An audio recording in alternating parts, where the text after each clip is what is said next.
भारत में ना एक नया सरकारी फरमान आया है और इसने शिक्षकों को एक बड़ी ही हैरान करने वाली नई जिम्मेदारी दे दी है। अब उन्हें बच्चों को पढ़ाने के साथ साथ आवारा कुत्तों पर भी नजर रखनी होगी। चलिए समझते हैं कि ये सब क्यों और कैसे हो रहा है। तो सवाल सीधा सा है, क्या एक टीचर का काम अब सिर्फ क्लासरूम तक ही सीमित नहीं रहा? ये एक ऐसा मामला है जो हमें शिक्षा और समाज की सुरक्षा के बीच की लकीर पर सोचने को मजबूर करता है। अब देखिए, ये जो अजीब सा आदेश है, ये यूं ही हवा में नहीं आया है। इसके पीछे एक बहुत ही गंभीर और लगातार बढ़ती हुई समस्या है, जिसका सामना कई लोग कर रहे हैं। आवारा कुत्ते, जो कि एक बड़ा खतरा बनते जा रहे हैं। इस पूरे मामले की जड़ जुड़ी है गांव से, जहां बच्चों पर आवारा कुत्तों के हमले काफी बढ़ गए हैं और इसी वजह से प्रशासन पर एक्शन लेने का दबाव बना और फिर सामने आया ये एक, कह सकते हैं, विवादास्पद समाधान।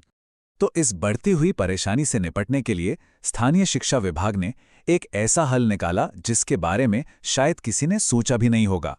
एक नया सरकारी आदेश। आइए देखते हैं कि इस आदेश में आखिर है क्या। ये जो लाइन है ना, ये इस पूरे आदेश के अजीब होने की कहानी बयां करती है।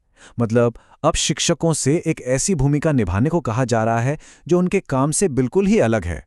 और हाँ, ये कोई सुनी सुनाई बात नहीं है। ये आदेश बकायदा कानपुर के बेसिक शिक्षा अधिकारी यानी BSA सुरजीत सिंह ने जारी किया है।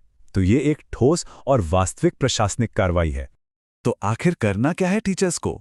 चलिए जरा डिटेल में समझते हैं कि उनकी जिम्मेदारियां क्या-क्या होंगी और उनके रोज के काम पर इसका क्या असर पड़ेगा। देखिए, उन्हें 3 मुख्य काम दिए गए हैं। पहला, जब वो स्कूल आ जा रहे हों तो गांव के कुत्तों के बर्ताव पर नजर रखें। दूसरा, उनकी गिनती करें, एक रिकॉर्ड बनाएं। और तीसरा, अगर कोई कुत्ता खतरनाक लगे या उसका बर्ताव अजीब लगे तो उसकी रिपोर्ट फौरन करें।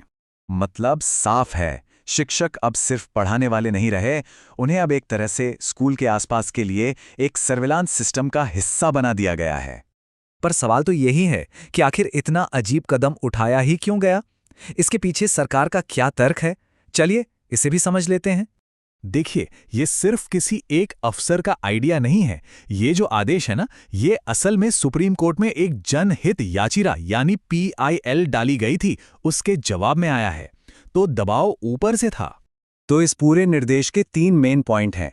पहला लक्ष्य तो यह है कि सारे सरकारी और प्राइवेट स्कूलों को आवारा कुत्तों से सेफ रखा जाए।